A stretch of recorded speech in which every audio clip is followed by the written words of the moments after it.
How can we teach a child to be more optimistic? We see this with mindset in terms of being more positive versus less positive. A situation unfolds, and you see your kid who can be more predisposed to look at the ways in which the world is not conspiring in their favor, or they see all the negative things. The great news is that we're seeing that there's a large part of this, of our mindset, that's malleable. So while genes and the environment might provide us kind of a baseline of how happy we are, how positive we are, optimistic, we absolutely, at any moment in our lives, we can train our brain to see the world in a different way. Yeah, that's a clip that you just heard, and that's from the Happy Child Summit, which is coming up shortly, which you can hear some of the world's biggest experts on happiness. You can hear them with this summit, and that is a summit from Go Zen. And my partner, Rini Jain, interviews these amazing people, and you can get all of that at It's happychildsummit.com. Okay, happychildsummit.com. Come listen to 20 experts from around the world for free coming up. And also you can buy the recording. So that's at happychildsummit.com. And you're listening to Dear Anxiety, the show that's going to talk about happiness today. And it's the show about mental health. It's a show about how we relate to our thoughts and feelings. It's a show about emotional fitness. It's a show about well-being, being well. And it's a show about practicing skills that will help us in today's world to be happy, which is a miracle, actually. We're going to talk all about happiness today. You don't really hear people talk about it that much anymore because it's really not a thing anymore. We've lost touch with it. But that's what we're going to talk about today, how to practice it. And my partner is phenomenal at happiness. She is a happiness expert because she seems to be pretty happy as things go. It doesn't come by accident, though. It's a conscious practice. And she has a degree in applied positive psychology from University of Pennsylvania. She's no slouch. And her company, Go Zen, is incredible because it teaches kids and adults and teachers, parents all over the world, resilience skills, how to live happier and healthier. And Rini, happiness. If you're happy and you know it, what will you do? Clap your hands, of course. You'll do it. I am just really happy that you said I'm not a slouch and that you also said that I'm happy. So I hope my brother is listening right now because I don't think he thinks either of those things. In fact, when we were growing up, and I'm going to date myself, but we used to watch the A-Team. And I don't know if you remember A-Team, Ed, but there was a character, Mr. T, who played B.A. Baracus, and B.A. stood for bad attitude. Okay. It didn't stand for anything cool. Yeah. And my brother used to call me B.A. Baracus because he believed that I had a bad attitude about everything. Well, so it's kind of funny that I've gone into researching the science of happiness and well-being. It's funny. Our families don't really know us. They know a part of us, but they don't know all of us. And I'm not sure why that is. It's hard to communicate in a family, even with a very loving family. Yeah, I have a lot to say about that. But so you're the first person, though, Rini, that I ever heard say the words happiness skills. And to me, oh yeah, it's a skill. Yeah, to me, I didn't, I don't think I think most people listening would not think of happiness as a skill. You know what? I mean, I think that if you look at this through many, many different lenses, and whatever your background is, you're going to have a particular lens, but especially in some kind of scientific field, you're coming to the world with a particular view. So if you study biology, for example, or if you study the ancient human, for example, then the way that you're going to look at happiness is you're going to say, well, listen, humans developed to survive, and the brain's job was really just for survival. So it was actually very important for us to be aware of the dangerous things in our surroundings, which gave us a negativity bias. We are aware of the bad things that happen to us, and we hyper focus on them, so that helps us stay alive. And depending what school of thought you come from, there are many different versions of this, but they all come to the same conclusion, which is that it's really easy to focus on the bad stuff. bad stuff weighs heavier than the good stuff. So we need to train our brains to live in this modern environment where we're generally not being chased by a saber-toothed cat. And we need to practice happiness skills so that we can really attend to the good stuff that's happening in our life, because our brain finds these patterns where it's looking for the bad stuff and it ruminates on the bad stuff. So yeah, it's a skill. It's a skill. And I want to clarify something too.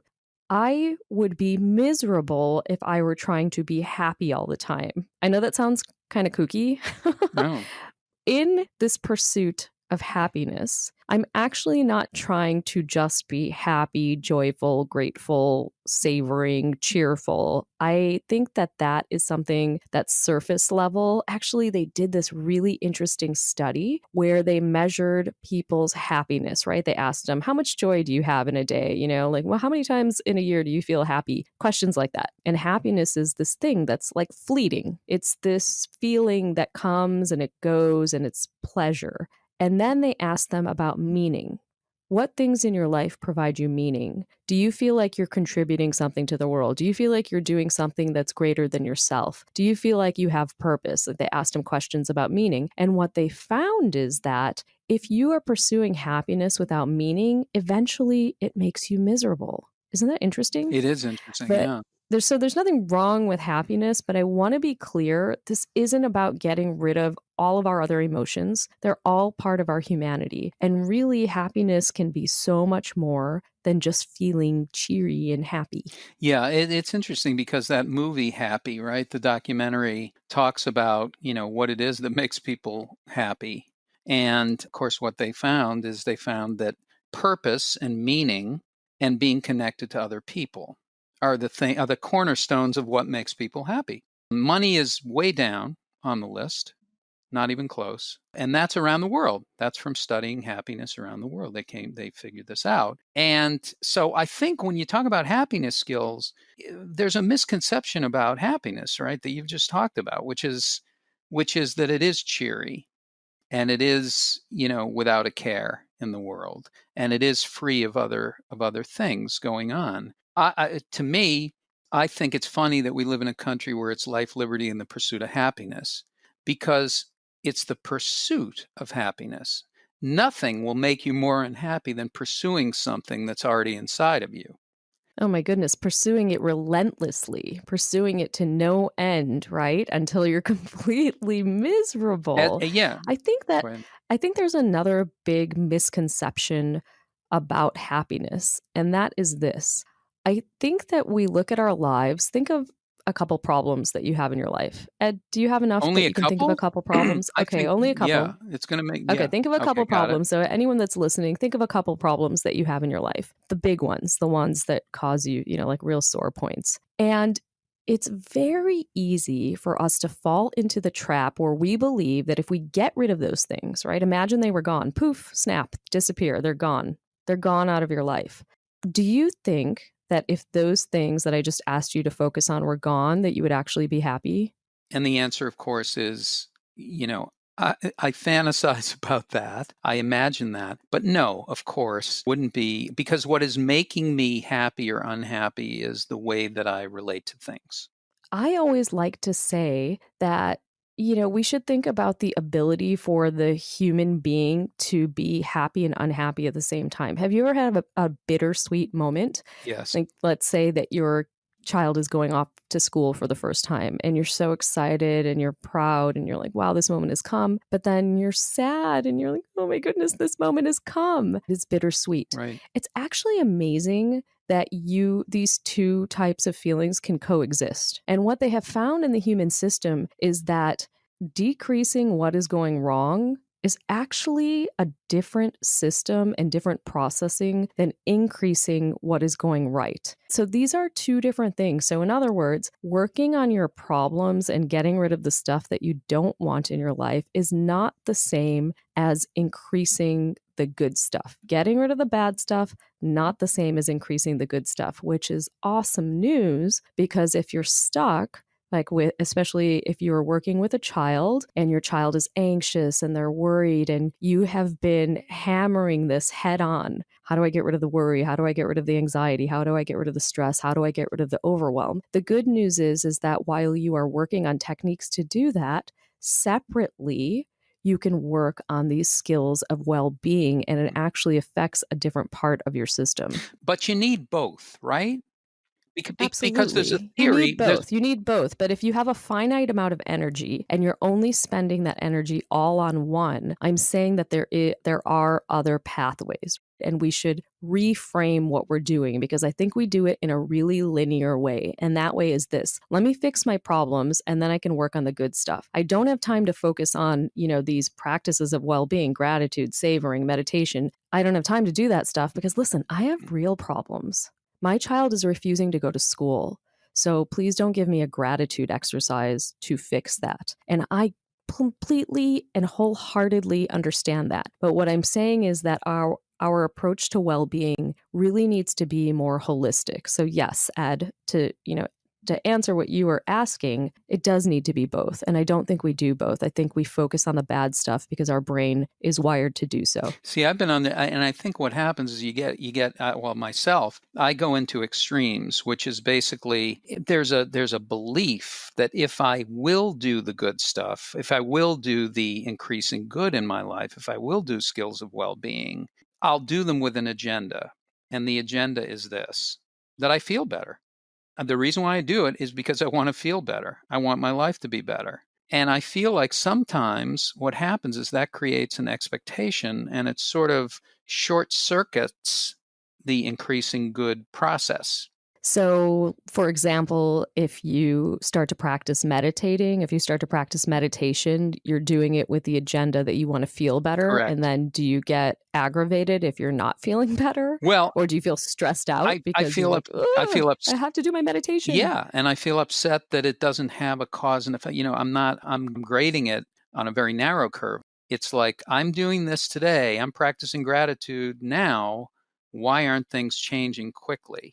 Yes, we are so wired to measure progress in every single way and quantify, especially in the age of quantification, where you can see all sorts of progress in terms of how many likes do I have? How many of this do I have? Let me measure my weight. Everything is measured. And so we're like, listen, I started practicing this 3 blessings exercise 4 days ago, and I do not see an improvement. That needle is not moving when it comes to well-being. I think that we need to be easier on ourselves. We need to understand that while there are probably 1,000 books with the title 21 Days to X, Y, and Z, there's actually no real research that shows that habits can be developed in 21 days. I think that what we need to do is incorporate things into our life that we can incorporate into our life in a way that we commit to, okay, listen, I'm going to adopt one practice. I'm going to try it, and I'm not even going to measure it. It's like when I started going to the gym after I had kids, and my husband said to me, just don't even, when I go to the gym, it's like, don't even look in the mirror. Don't measure the progress.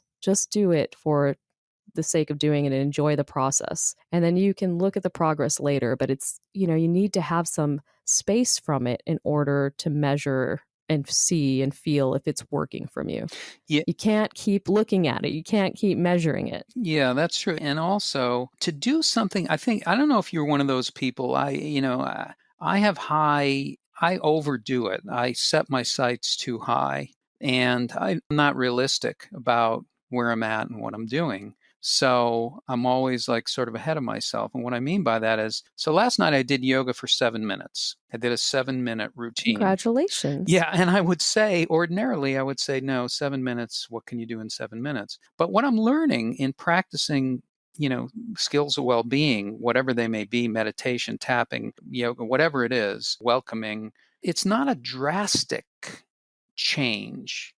It's a subtle change. It's a softness. It's a calmness. It's a different flavor of ice cream. But what's great about that is that's really where life is. I think when you're so hell-bent on stress and surviving, I think your ability to read and to sense what's going on in your life changes. And you can't really figure out how to get out of that loop.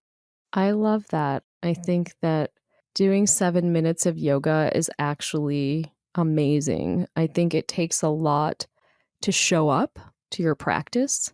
I think it takes a lot to do the practice and then to really acknowledge the fact that you did something, right? So I think that's amazing. And I am inspired to do 7 minutes of yoga tonight just because of you. Yeah, well, good. That's good. That makes me feel good. And tonight I'm going to do 7.5, but I'm not going to beat myself up if I don't.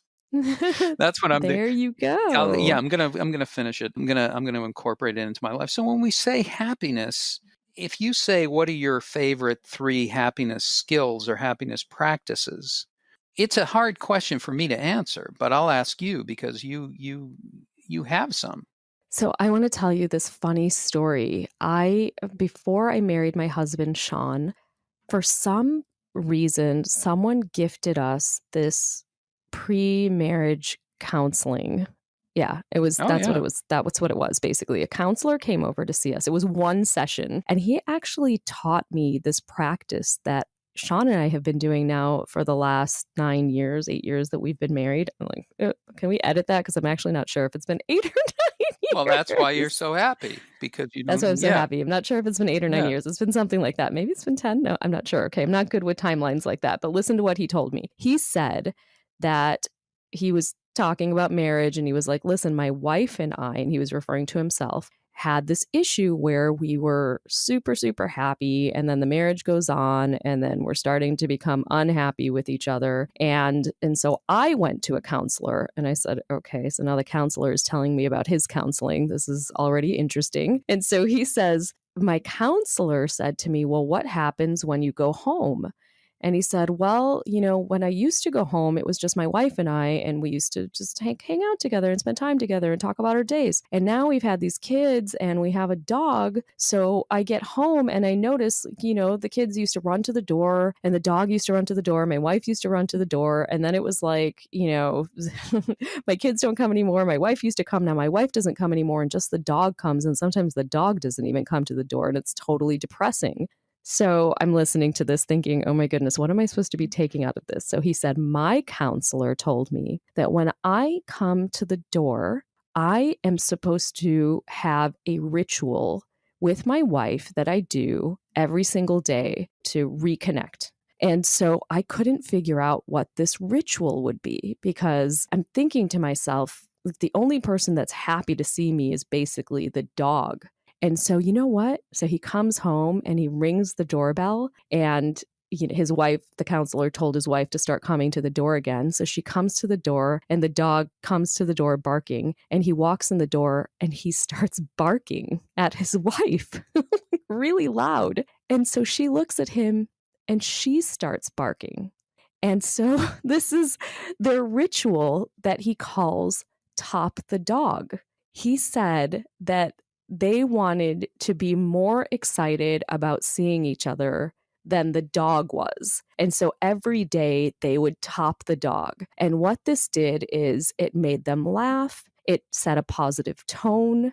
They were able to reconnect with each other. It was very apparent they could be present with each other. And again, the humor, it's just hilarious. Imagine walking into the house and barking at your wife and your wife barking back at you, or your mate or your spouse or your partner or your roommate or whomever. So Sean and I decided to create our own top the dog. So we actually have this secret handshake that we do that is ridiculous and kind of long. It takes us like 30 seconds to do the whole thing. And we do it every time we reconnect. And this is a positive reunion, and it is literally one of my favorite happiness inventions and interventions that you can do with kids. Kids love it. You can develop your own ritual. You can do with friends. You can do with your spouse. You can do with anyone who's important to you to reconnect. I love that. I like the barking story, but I love the secret handshake. What's common in those two practices is they're not verbal.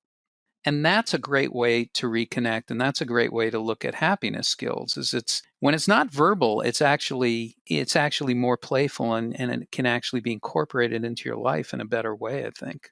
Oh my goodness, that is so true. Actually, this counselor was telling me that one of his clients that was doing we call it the top the dog, was doing the top the dog. They chose a dancing, and they chose a slow dance every time they reconnect, which is nonverbal, as you said. And it really helps them to reconnect. So that is topping the dog is one of my favorite happiness interventions, skills, habits. But I want to ask you, Ed, what's one of your favorites? Topping the cat. I It's a don't know how little you top a different. cat. How you top a cat? It's a little different. No. Well, it's breaking down the word meow to meow. No, that's how you express pain. You say meow. And if we let Ed go, Yeah. he could create about 150 more jokes out I of would. that. I would do that. I would do that. No, you see, to me, one of the happiness things that I would do, and it's not a technique, it's not a practice, it's not a skill, but I think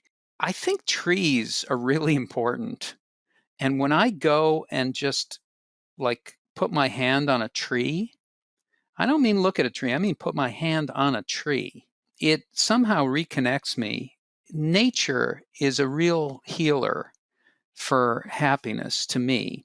I can remember this is a weird story, but it stuck out. I've remembered it my whole life. I must have been 9 years old or 8 or 7, 6, a young kid. And I grew up in Boston, and I grew up in the middle floor of a 3-decker apartment building with my grandfather on the bottom floor and my uncle on the top floor. And we were in the middle. It was like an emotional parfait, is the way I would call it, way I would describe it. But what I did was in the fall, there were leaves, and people would burn leaves in barrels sometimes because there were so many leaves and they had fallen from the trees. And I buried myself under a pile of leaves, and nobody knew where I was. And what I did was, all of a sudden, I felt like these leaves on my body, these brightly colored leaves, but I was under them, so nobody could see me. So my senses were being comforted by something on top of me that was nature, but also being able to hear the voices of kids traveling through the air.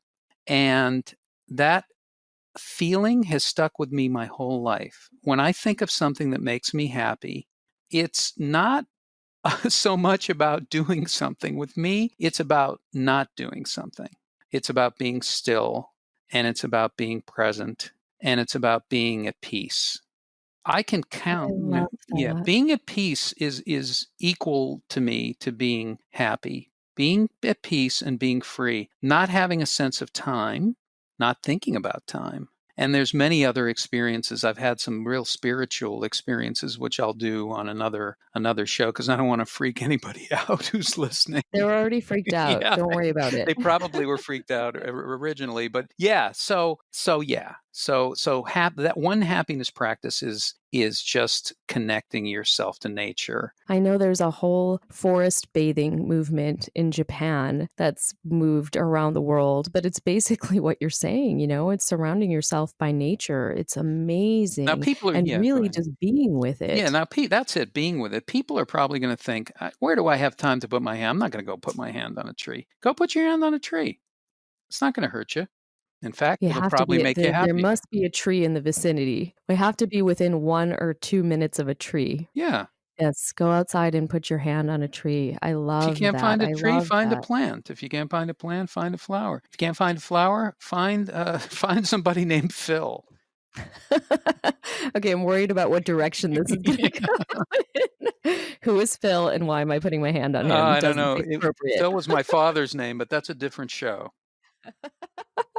So, listen, I mean, I think that the interesting thing about these practices is that they're really quick to do and they're free. So, I guess the question becomes, why don't we do them more often? What happens that we lose sight of something taking just a minute? The brain is telling you to get rid of problems, Mhm. and the brain is telling you what you have to do that day and what you have to do. It's really, you're in survival mode, and really a happiness practice can be it can be actually asking yourself, am I happy right now? And if you ask yourself that question, you're going to get an answer. And I'm going to bet that most people will say, no, I'm not.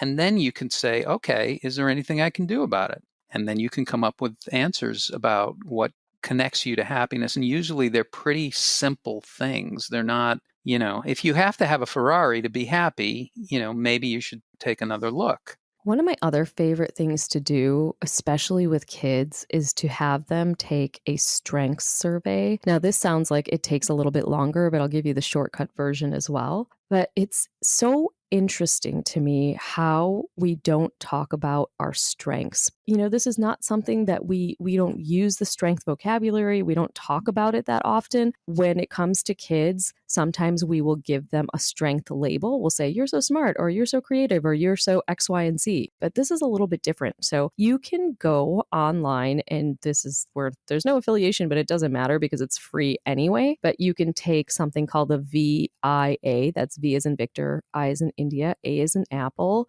character strength survey with your kids, right? So there's a youth version and there's a grown-up version. And what this does is it asks you a series of questions, and then it will produce a report showing you what your greatest strengths are. This is one of the biggest, most groundbreaking things that has come out of the research in positive psychology, that identifying your strengths, your character strengths, and using them and talking about them and applying them can really increase your happiness. Now, if you don't have time to go to a site and take a survey, you can just think about them and talk about them with your kids. And one great way to do this is to tell a strengths story. We do this anyway as parents. So I'll give you an example. Yesterday, my son was actually in a play. So cute, so Oh, cute. So cool. his Cool. teacher, he's 5, his teacher emailed me and said, so-and-so in the class doesn't want, they did this story called Caps for Sale. It was a book I read when I was a kid. But so-and-so in the class doesn't want to be the lead in the play anymore. And so Jude's my son,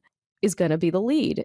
I was so excited, but he was nervous. When I saw him, that day when I picked him up and it was going to be the following day, he said, Mommy, I don't want to do it. So I said to him, I'm trying to use my research. And I said, sometimes feeling nervous, it's totally fine. I get that way too. But sometimes it's excitement. And, he wasn't buying it. He's like, listen, I'm not going. I don't want to do it. So I said to him, let's just show up. Let's just show up. That's it. Let's just show up to school and that's it. I'm not going to force you to do anything. So we get to school and he does the play and he's amazing and I loved it. And it was like such a joyful moment for me. And when we got home later, when I was putting him to bed, I said to him, you really, really used your strength of bravery today. And that means that you did something that you were scared of doing and you did it anyway. And so this was a little bit of a strength story. So the point of what I'm saying is that we can talk to our kids about their strengths in context, right? Instead of saying, you're so X, Y, and Z, which we all do. I do it too, right? But how about a story that really helps them identify how they're using a strength? And what that can do for them is that next time they face a challenge, instead of what we're talking about on this podcast episode, just working on fixing what's going wrong, they might use strength-based problem solving. What character strengths do I have? Do I have the strength of creativity? Do I have kindness? Do I have humor? They can use any of these strengths. And if they've taken the survey, it's easy for them to refer back to it and say, yeah, I'm really creative. I can do some creative problem solving. It's a tremendous thing to do with kids. I super, super recommend it, but you don't even have to take the survey. You can just come up with a list of words. That's a great idea. And character building. Kids demonstrate a natural ability that they're strong in certain areas. They're just naturally strong, whatever your child leans towards. And I don't know why people don't develop things that come easily to them.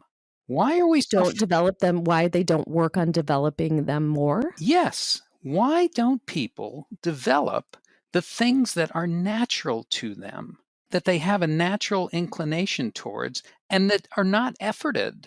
There's no effort to it.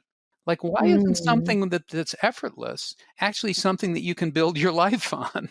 Because I think we're working on all of the things that we feel that they may be a weakness for us, and that we need to better them, right? So it's the same idea. Yeah, and I would say if your child shows a natural ability or something comes easily to them, why not explore that some more? Why not support that some more? Why not shine a light on it so that you can say, you're really good at that.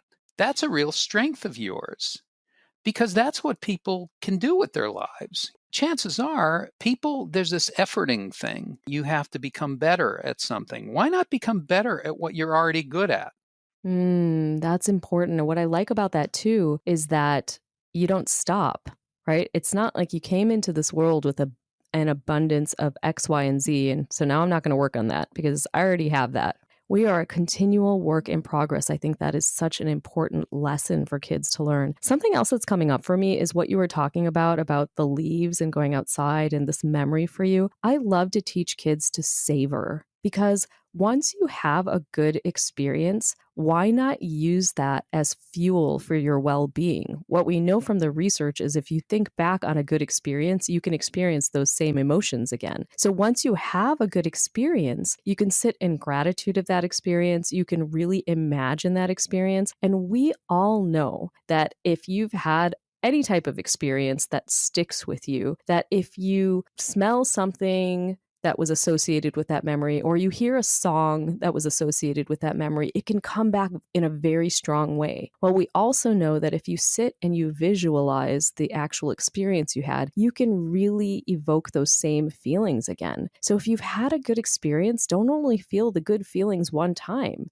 sit and savor them and teach your kids to savor them. Yeah. So I think we should do a role play where maybe there's a little bit of hesitation by the child, right? We can do that and in practicing an intervention and then how you would ease them into it. But I would say this, even though we're going to do this role play, is that none of these things can be forced down anyone's throat. And one of the best ways to approach this is to really embody it yourself. So, but let's see what happens. Let's try to role play it. Rolling. Let's get ready, people. Quiet on the set. I don't want to go to the birthday party. I don't like any of the people there. I'm not going. Oh, I hear you. What's going on there, Well, I huh? just don't want to go. I don't know anybody. I don't like any of those people. I don't have anything in common with them. They never talk to me. I always feel like the outsider. I don't want to go. Yeah, I hear you. I hear you. Remember the last birthday party you went to? Do you Yeah. remember that one? Yeah. Yeah. Whose party was that? Jimmy. Jimmy. Okay. I don't know if you remember this, but do you remember how you were feeling before Jimmy's party? No. You were feeling kind of the same way that you're feeling right now. You were feeling kind of the same way. You kind of didn't want to go. You thought you might not know anyone. Yeah. So I'm wondering, and I'm not saying that you should go to this party, but I'm wondering if we can think about, because I remember when you came home and a couple really great things happened at that party, Yeah. at Jimmy's party at least. Yeah. I'm wondering if I wonder if you can tell me about that. Tell me about what happened. But I wasn't there. So I'm hoping you can give me as many details as you can. Like, what did you see? What happened? What did you see? What were people wearing? What did it smell like? Can you do that for me? I can. Yeah. I mean, first of all, it was a Star Wars thing. So, I love Star Wars, and everybody was either dressed like Darth Vader or Princess Leia or Luke or Han Solo. And there were many Chewbaccas, of course. I started a conversation with somebody who was complete full Chewbacca. And I actually was From head to toe Chewbacca? head to toe Chewbacca. So I was Wow. communicating with him. It was like as Chewbacca, even though I was dressed in a Luke Skywalker outfit. And you remember I love my Luke Skywalker outfit. I used That is to super sleep in it. cool. I know you've worn it for like 4 Halloweens in a row. I I get that you know. like it. Every year, I know, because I love it so much, So I was like, I had my lightsaber and I was talking to Chewbacca, and then I let Chewbacca hold my lightsaber, and then we ended up playing pin the tail on the donkey as those people, and it was just really fun. I just remember that I felt like I was in this whole. Of course, they decorated the whole place, up like a Star Wars set, but I remember the smells and. I What remember. did it smell like? Because I'm closing my eyes now trying to imagine it since I wasn't there. What did it Well, smell like? it was Could you smell? It Yeah, was what the could you smell. smell? Well, there was this amazing. There was a smell of like warm chocolate chip cookies and warm brownies, and like those yellow brownies, blonde brownies, whatever they call them. Warm Blondies. blondies, yeah, Oh, blondies, and yum. they were I can warm. almost smell them. And where was the set? Where in the house was the set? It was in there. It was actually in there. It went all over the house. So it was in, like, when you went into different rooms, you had different sets from different periods in Star Wars, different times in Star Wars. It was just really funny. I just got swept up in it, and I forgot that I wasn't Luke Skywalker, and I just became this kind of character. So I had a really good time. Wow, that's amazing. So I'm opening my eyes, but I have to tell you something. You did such an amazing description of that. I really felt like I was there. That sounds like it was incredibly fun. Can you almost feel that feeling again of like excitement and fun? Yeah, I can remember it. I really I felt so good there, and then when I came back, still felt good. So yeah, yeah, Well, yeah. you never know when something is going to be like that again, and you might sort of feel like that again. So, what do you think? You want to maybe give it a try? I guess I can give it a try. We'll see what happens, but I want to go if I don't, if I'm having a lousy time, I want to go. Yeah, I know. I completely understand. I've actually been to parties like that before, but we don't really have a crystal ball, so we're not going to be able to tell how you're going to feel until you go, and it might just be completely worth it.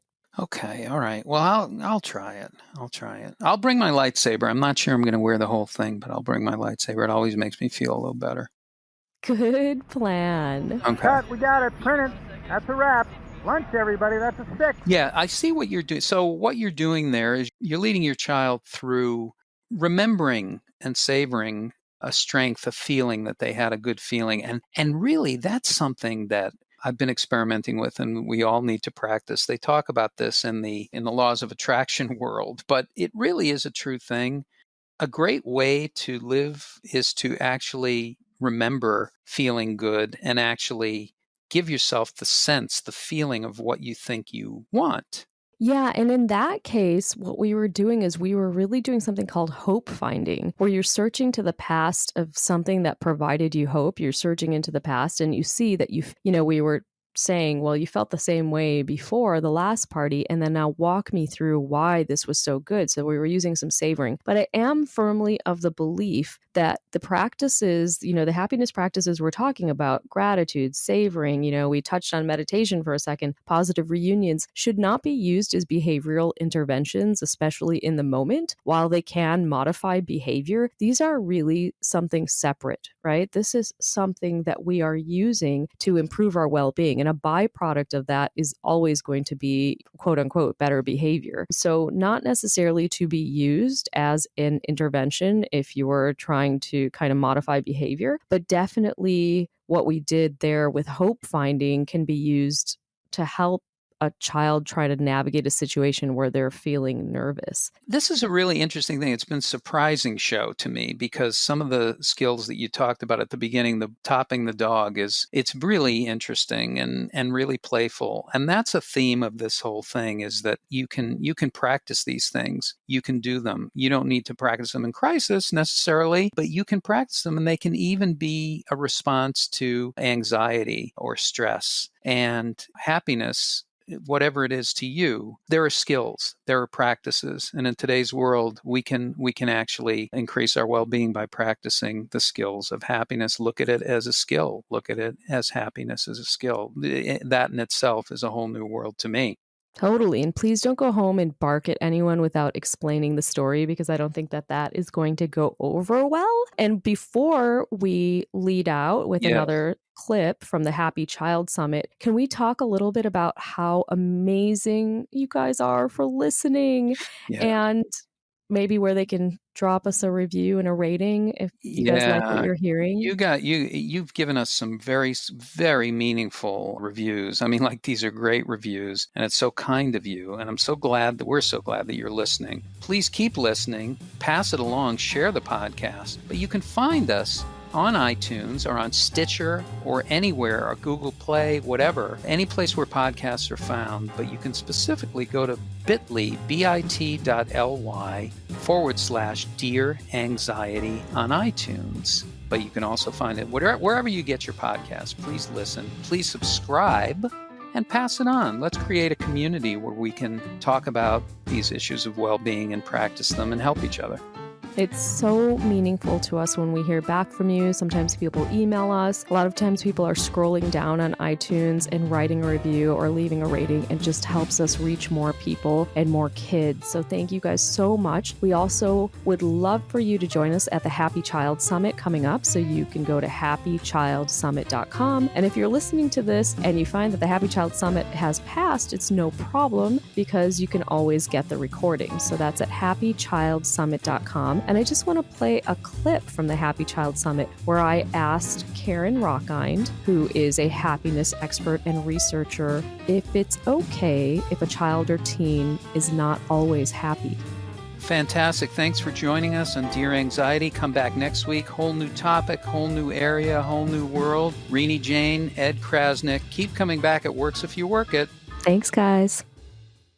There's a perception that they're supposed to be happy all the time. And that if they're not, then there's something wrong with them. And so let them know that living your happiest life is not about being happy-dappy every day. It's not about having that little pleasure every day. You're going to have days that you're sad. You're going to have days that trigger something in you and you feel angry. And if we don't allow a child or an adult to have those emotions, if we don't teach them healthy outlets for them, then they can never be as happy as they can be.